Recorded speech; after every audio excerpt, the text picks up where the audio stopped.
painel, eu gostaria de convidar, a honra de convidar o deputado Hugo Leal, que é o secretário de Desenvolvimento, secretário de Estado de Energia e Economia do Mar, para falar sobre o descomissionamento e outras iniciativas do Estado do Rio de Janeiro para a economia do mar.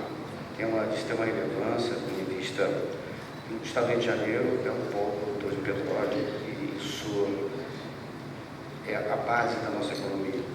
Deputado, a gente...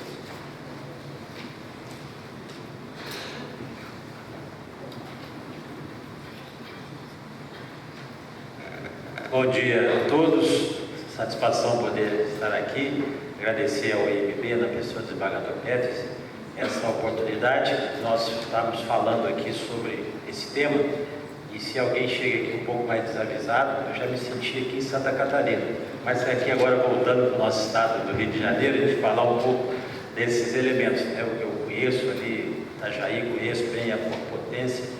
Eu disse ao secretário Tadeu que nós temos uma admiração pelo trabalho que vocês desenvolvem na área de pesca, principalmente. A indústria pesqueira lá bem consolidada, e nós estamos fazendo esse esforço aqui no Rio de Janeiro também para voltar. Mas aqui, esse tema que eu vou trazer aqui hoje, é um tema que já é de conhecimento do nosso Estado aqui, motivos de interesse, mas também motivos de muita preocupação. Bom, inicialmente, falar que o Estado do Rio de Janeiro optou por criar, o nosso governador do Estado, desde o início do ano, optou por criar uma Secretaria de Energia e Economia do Mar. Todo sentido, Economia do Mar, Economia Azul, hoje, talvez seja a única, ou a primeira Secretaria de Estado cuidando das políticas públicas, tanto da parte da questão da energia, fala-se aí de tantas energias renováveis, quanto a questão da economia do mar, que tem tudo a ver com o Estado do Rio de Janeiro.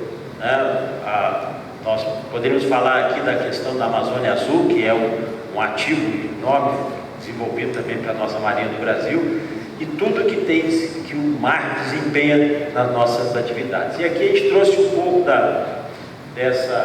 desses ativos aqui, da economia azul, a pesca, a agricultura, o descomissionamento, a reciclagem, que é o que a gente vai falar, serviços marítimos, turismo costeiro, esporte, lazer náutico, defesa e segurança, explotação de energia offshore, nós estamos falando aqui das plataformas, e construção e reparação naval. Isso é a lógica, e muito dela de uma economia circular aqui no Estado do Rio de Janeiro. Bom, aqui rapidamente, as vantagens competitivas aqui do nosso Estado, representa 10,2% do PIB, o segundo Estado, e 7,6% da população. O Rio de Janeiro é o terceiro maior litoral brasileiro, próximo a dois maiores portos do Brasil, próximo a fornecedores e prestadores de serviços para a indústria naval. Esses são esses ativos, além de 50 universidades e centros de pesquisas que nós já temos aqui, basta que nós possamos potencializá-los. E aqui no Estado do Rio de Janeiro nós temos 19 estaleiros ao redor da Baía de Guanabara e na Baía de Ilha Grande, ou seja, 55% dos estaleiros do país estão aqui no Estado do Rio de Janeiro. Obviamente, com esses ativos nós precisamos saber trabalhar e potencializá-los. Alteração recente da legislação nacional que regulamenta o transporte marítimo de carga, a chamada BR do Mar, para o bem e para o mal. Estive lá discutindo isso amplamente. O almirante Hughes era o Charles Mark, que era o comandante da Marinha, sabe muito bem como foi esse debate. Tem críticas, mas também temos avanços, mas não é o nosso tema aqui hoje, que o Rio de Janeiro está inserido no maior centro de consumo do Brasil na região sudeste. Foco no desenvolvimento naval, aumentar a produção e reparo de embarcações no Estado do Rio de Janeiro, capacitar a mão de obra, que já fomos um dos principais ativos aqui, mão de obra, e estimular a geração de emprego e renda, estimular as compras locais, o adensamento da cadeia produtiva, atração de novos empreendimentos, buscar um bom equacionamento socioambiental do setor e criar novos negócios como descomissionamento, reciclagem de embarcações e plataformas, e promover inovação e formação de recursos humanos. Essa lógica aqui desse foco de desenvolvimento foi exatamente desenvolvido em debates que já vinham sendo feitos com várias entidades públicas e privadas, entidades que já estão no setor, entidades que precisam ser recuperadas, entidades que precisam voltar a ser inglês, que vão disputar mercado, que vão disputar ações. E, obviamente, aqui o Estado do Rio de Janeiro tem uma característica diferente dos demais estados, que é a indústria petrolífera, a indústria de petróleo offshore. E nós temos aqui só a Petrobras esse ano ela já apresentou como um processo de descomissionamento dessa indústria de offshore, tanto de plataformas fixas quanto de plataformas flutuantes, FPSO. Nós temos 26 plataformas para serem descomissionadas, ou seja, não só, eu estava ouvindo o Lucas falar aqui, com a preocupação dos desastres ambientais, com a navegação e o papel da praticagem, mas imagina o que significa descomissionamento dessas plataformas. São plataformas enormes, navios, né, que são fixos com FPSO, e as plataformas tipo jaqueta vão ser desmontadas, vão ter que ser trazidas, vão ter que ser descomissionadas, vão ter que ser descontaminadas. Isso é uma grande preocupação. Já sempre foi motivo de preocupação o investimento, o crescimento da indústria, mas esse virou um ativo de relevância, porque o mundo tem discutido descarbonização, o mundo tem discutido todo o processo do cuidado ambiental, e aqui no Rio de Janeiro nós estamos, né, no epicentro dessa discussão. E, obviamente, os nossos estaleiros aqui disputam com estaleiros, né, de Itajaí, disputam com estaleiros do Rio Grande. Não, mas é uma disputa salutar, não é um contra o outro. A atividade dessa magnitude vai demandar por vários e vários elementos, várias entidades, estaleiros, instituições dessa natureza. Aqui um pouco do que significa o descomissionamento. Nós estamos falando de 85 bilhões previstos para o descomissionamento no mundo na próxima década. O Brasil é o terceiro no ranking, tem 11% desse descomissionamento no Brasil. Nós estamos falando de 14 a 16 bilhões de dólares previstos até 2029, só para o descomissionamento offshore aqui do Brasil. E a previsão para 22 e 26, 51 bilhões de reais.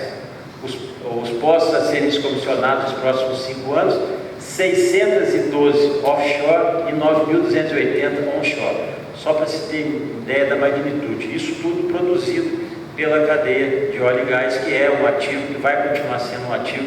Né? Nós estamos no seminário de Direito Marítimo, então eu fico mais à vontade. Se fosse um seminário sobre transição energética, as críticas já poderiam vir de várias formas, mas esse ativo do óleo e gás continuará sendo um ativo muito grande, não só do Brasil, mas também do mundo, sem perder de vista todas as outras discussões do processo de transição energética, do processo de evolução energética. Isso, por óbvio, as matrizes energéticas renováveis também são ativos, mas aqui estamos falando de um processo que cabe muito, que vai interagir muito com a questão do direito marítimo, que é essa questão do descomissionamento das plataformas. E aqui, o que o governo do Estado tem feito? Né? Nós temos aqui a presença da deputada Célia Jordão, que foi fundamental nesse trabalho, na criação da Lei 10.028, de 23, que é o desmantelamento dessas embarcações, a contribuição no âmbito federal, também a criação de um marco regulatório, isso todo necessário, não só do ponto de vista ambiental, mas do ponto de vista da recuperação, do ponto de vista de uma discussão que os senhores já devem ter ouvido, chamado aço verde. O que significa o aço verde? Nada mais é do que a economia circular. Aquele aço que já foi utilizado, ele ser reutilizado, ele ser reciclado de uma forma a poder evitar a redução das emissões de CO2. E aqui nós estamos buscando também uma regulamentação no plano federal, que é a Lei 1584. Eu estive lá, enquanto estava lá como parlamentar, eu dei a minha contribuição, então nós estamos monitorando essa questão, que fala exatamente sobre a reciclagem das embarcações e o processo de criação do grupo de trabalho de descomissionamento, desmantelamento de ativos navais dentro da CDMAR, que é um comitê estadual que discute esses ativos, essas preocupações que nós temos que ter, não só com o meio ambiente, mas com tudo que o mar pode produzir a nós. Em termos de cooperação técnica para a retirada das embarcações sossobradas aqui na Bahia, nós temos 51 embarcações que estão sossobradas na Baía de Guanabara. Dessas já dadas impedimento, foram retiradas até esse momento 8. Nós temos um cronograma para a retirada delas, de todas as embarcações, inclusive que atrapalham a dinâmica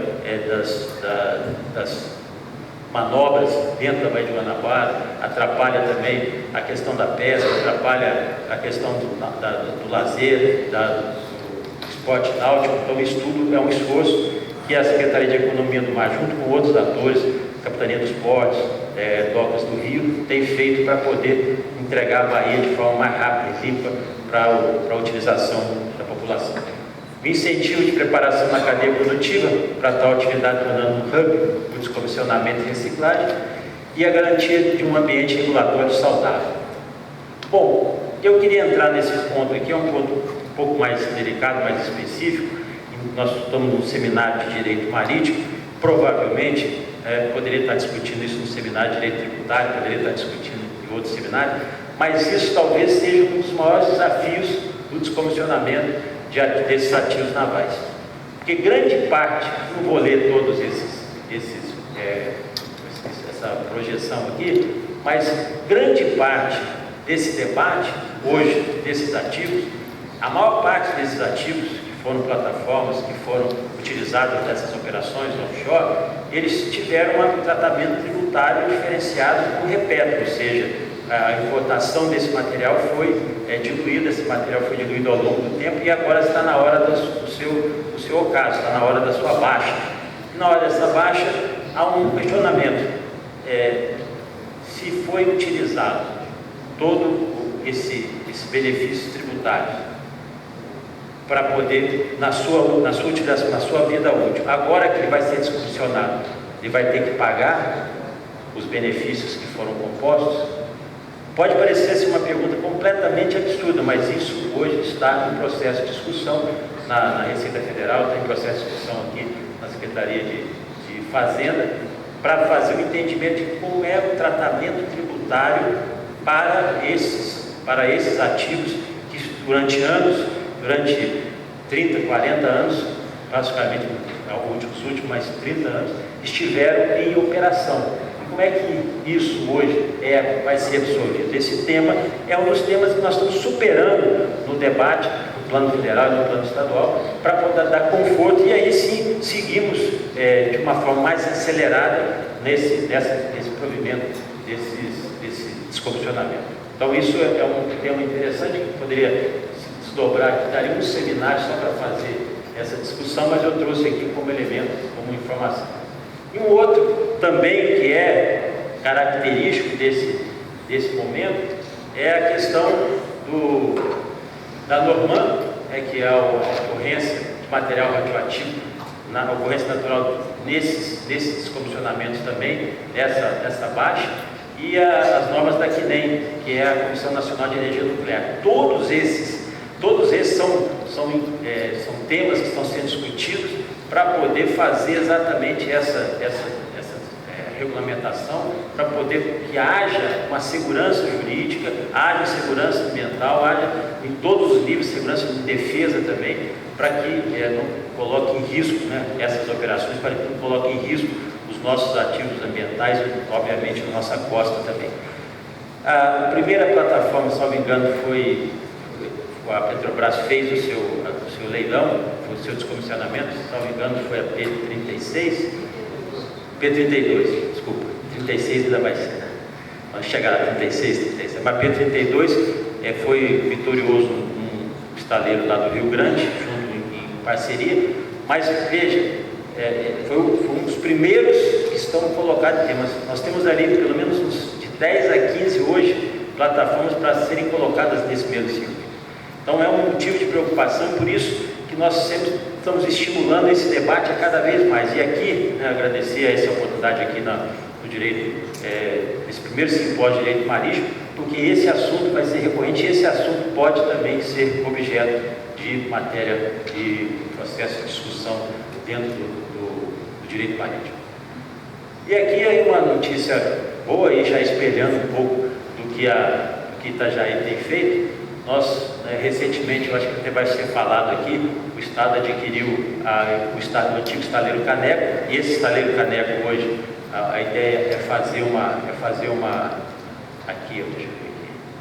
fazer nessa área aqui, fazer um terminal pesqueiro, e a outra área, essa área aqui que já é o de São Dix, é uma área de descomissionamento, uma área de reparo naval, área que já está pronta para isso. Então a nossa ideia é essa, ao adquirir. Nós estamos preparando um termo de referência, vamos colocar em breve para poder ofertar ao mercado essas áreas, assim como aconteceu recentemente com o estaleiro Inhaúma também o estaleiro estava designado pela Petrobras, e hoje, depois de um tempo sem utilização, passou agora também a ser ofertado no mercado, e já tem, parece, 4 empresas que fizeram oferta para utilização, porque é necessário, não só porque são muitos estaleiros, e alguns precisam ser adaptados, alguns precisam ter investimento, mas porque a demanda será muito ampliada desse mercado.